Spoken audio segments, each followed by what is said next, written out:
When the hot summer rolled in, spirits were high as a new season was upon us. With the abundance of variety we got in the spring season and ReZero grabbing the entire community, we were all hoping that the hype train would continue. And just as that thought passed our minds, we were stopped dead in our tracks in a series that started a long time ago, in a manga far, far delayed. The epic saga continued.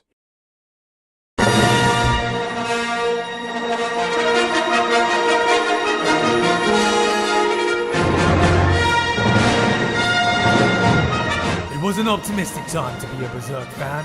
8 years had passed and we finally got off a fucking boat. And a new adaptation was announced, signaling the first time we could finally stop sucking off the Golden Age arc.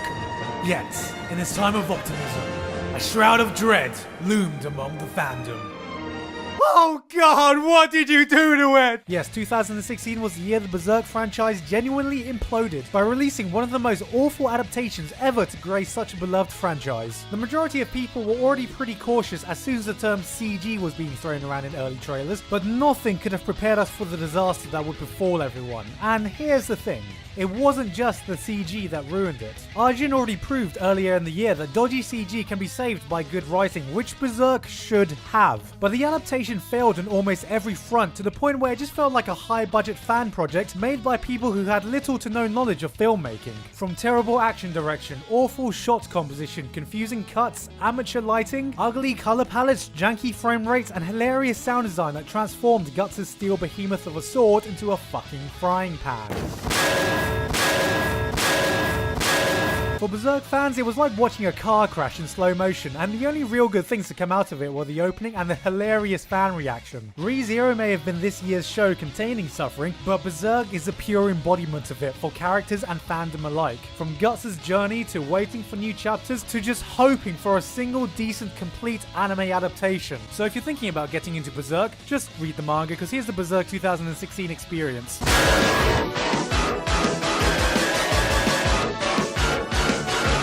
Outside of the fiery heat of the Berserk fandom, the hottest new show of the summer was of course Mob Psycho 100, the spiritual successor to and from the same author as One Punch Man, which you can totally tell because half the character designs look like they just took Saitama and gave him a different wig. So of course we were all prepared for this to essentially be one psychic boy, but beyond the first few episodes it definitely differentiates itself from just being that. The journey our timid protagonist makes to constantly better himself drove the themes of self-improvement throughout the show, complete with a likable supporting cast. Like the Saul Goodman of anime, Reagan, a charismatic con artist unmatched in his talent at selling bullshit. Though if there is one standout thing about this show, it's one of the best showcases of absolutely breathtaking and unique animation, with some of the most magnificent looking scenes of the year making it a must watch for any animation fan. Sweetness and Lightning gave Japan's latest attempt at combating the country's declining birth rate by parading around the advantages of having an adorable daughter in "Please God, otakus, just fuck already!" Well, the daughter would have to be pretty fucking sweet to convince otakus to do that, so how sweet could they make her?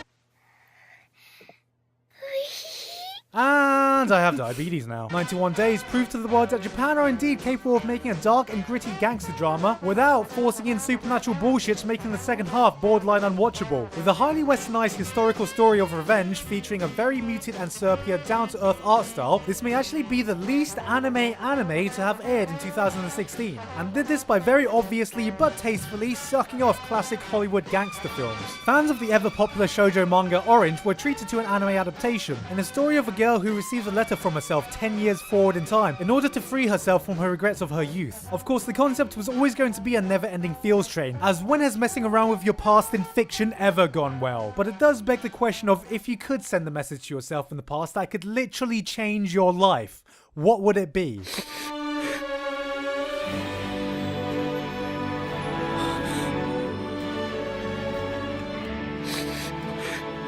Tells us that Stereo the X did what Ufotable does best by presenting more stunning scenes of digital animation, while overall not being that impressive of a show when they aren't busy sucking off Type Moon behind the scenes. For those who needed some serenity in their lives, Amanchu was the perfect show for those who just needed something calming. You must cleanse the world of this ignorant filth. Giving us one of the most atmospheric, peaceful, burn it all down, and tranquil slice of life anime to come out in the summer. Kill them all! Kill them all! Thunderbolt Fantasy gave us a curveball to look at by making a show using Taiwanese puppets. puppets. Wait, hold on a second. Alan, does this count as anime? Who gives a fuck, man? Look at this shit. A show which everyone expected to suck because of that, but with a story from Gen Nobuchi and music from Hiroyuki Sawano, the puppets themselves are actually executed pretty damn well. And as an added bonus, can also be added to the growing list of things that are still better looking than Berserk 2016. The glorious weebs in China managed to ask an unimpressed Sir Ian McKellen to recite the incantation to Unlimited Blade Works, causing thousands of anime fans to discover a new level of hardness their bonus could reach. Unlimited Blade Works. And of course, Love Live Sunshine gave us a spin-off Sunrise desperately needed in order to fund the 50 Gundams they release every year, with a story that plays out like watching a bunch of Love Live fans drool over the original characters. And, I mean, it's more Love Live, what more can I say about it? It's fine if you love Love Live. But did anyone catch the secret message in the opening of the show? You have to look really hard, but it is there. Here, let me show you.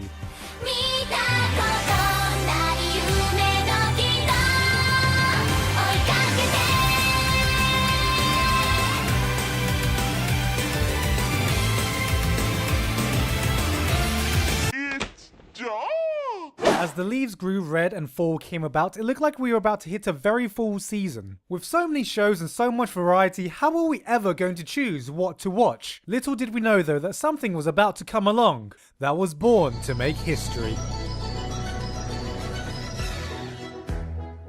Ever since Free swept through the anime community in 2013, a new group of fans emerged louder than ever when the industry realized that maybe, just maybe, a good portion of people who watch anime also have vaginas. This ushered in a new wave of shows with all the ripped abs, pretty boy man service, and yaoi tension you could ask for. And this year, Yuri on Ice skated into our homoerotic hearts while also winning the title of most misleading title of 2016. As I'm sure when the name was announced, most people's initial thoughts was that it was going to be something like this.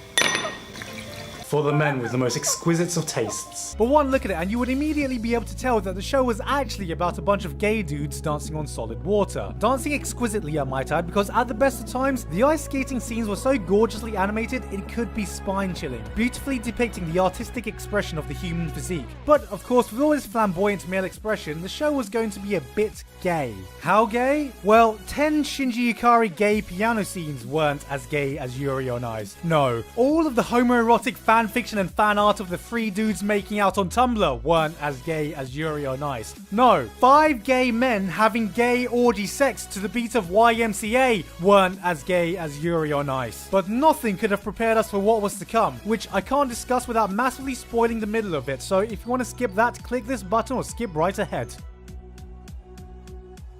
Alright, are you ready? Are you ready for the most unpredictable plot twist of all time? The show was actually gay! Yes, the biggest twist came when it was revealed that this wasn't just man service yaoi bait the girls were squealing at, but at how the series came to depict a very tender relationship between 2 men. Exploring queerness without resorting to conventional tropes, not surprisingly leading to its massive popularity in the LGBT community, along with actual professional ice skaters. This was signified by a kiss absolutely nobody thought would actually happen, marking a massive turning point while also ushering the sound of about 10 million dying whales that could probably be heard from Mars. The show went full homo and no one saw it coming. But regardless of how good the show actually was in the end, or how the ice skating animation did suffer in later episodes, it will go down as a landmark for progressive representation in anime. So, well done Yuri on Ice, you really were born to make history. In conclusion, Yuri on Ice? more like yaoi on ice?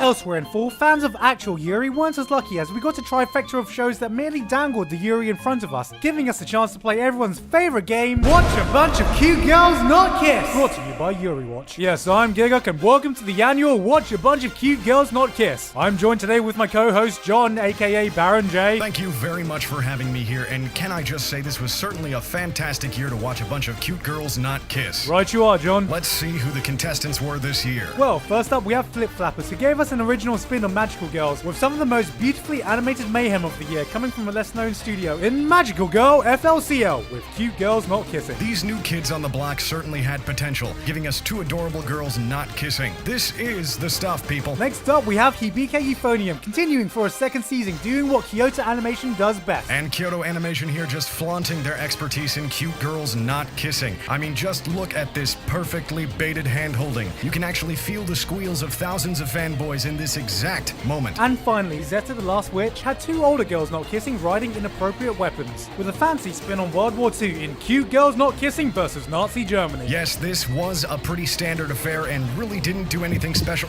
Wait a minute. Oh my god!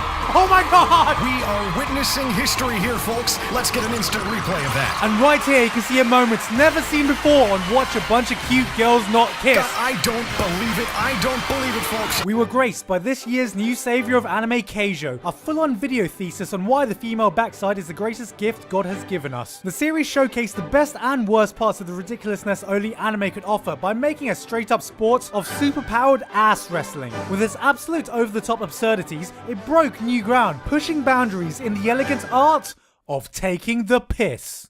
Literally.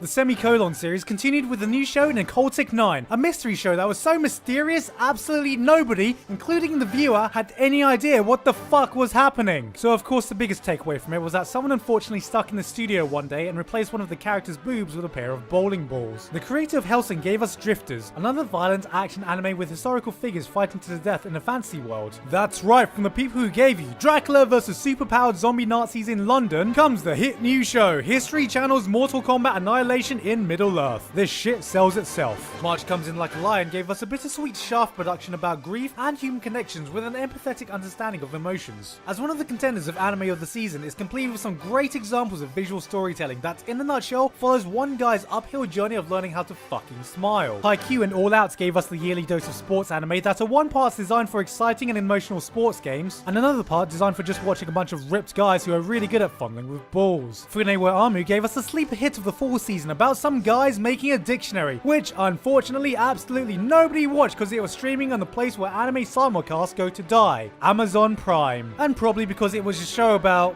well, making dictionaries. Which sounds incredibly boring, but beyond that, what we have is a brilliant down-to-earth drama, a true slice of life that is human and real, with incredible use of music and visual direction that highlights the magical power of language. This was one of the top shows of the season, and yes, it's about a bunch of dudes making a dictionary. You could even say, Yes, we were born to make dictionaries.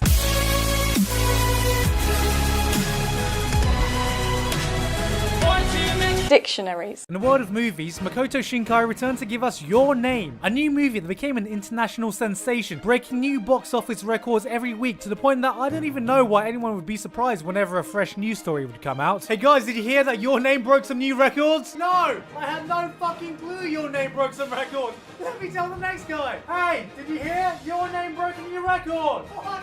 No way! And in other breaking news, there are still no screenings near anywhere you live! A silent voice gave us what looks to be a touching story of a deaf girl that unfortunately got overshadowed by the release of Your Name. Kizumonogatari was finally released, meaning that once Ava 4.0 comes out, anime fans will actually have no anticipated movie left to complain about for the coming decades. Gantz O showed us what we really want when a company says, hey, we're gonna make a CG adaptation. And finally, Porter Robinson's Shelter took over the internet for a while. A music video in collaboration with A1 Pictures, it tells a short, heartwarming story about parenthood and moving on. The 5-minute short blew up, emotionally affecting more people than most anime do in their entire run. But if you can't even waste 5 minutes of your life watching it, here's the viewing experience in a nutshell. Oh god, my entire life's been a fucking lie! A message that truly capped off the year that gave us more Trump, more bowling ball tits, more ball fondness, more sweet diabetes for more delicious cream pies. More Michael Bay, more swag, more objection! More booty warriors, more track and free with more DDR to more bouncing rave parties. More love pentagrams, more Taiwan anime, more dictionary makers, more record breakers, more CG haters with more gangster movie fakers. Absolutely all the gay guys and not nearly enough gay girls. It's done! More Hellsing, more ass shots. Kill them all! More beautiful Dewangs, more espionage and more steampunk trains because they call him the Stig, so you better call Saul. More adorable existentialism, more time travel bullshit, more Detroit smash, more flip-fapping, yet another shitty Berserk adaptation, and of course, way too much salt for Amelia. I've been Gigug, that was anime in 2016, and for the first time ever, I can gladly say, see you in 2017.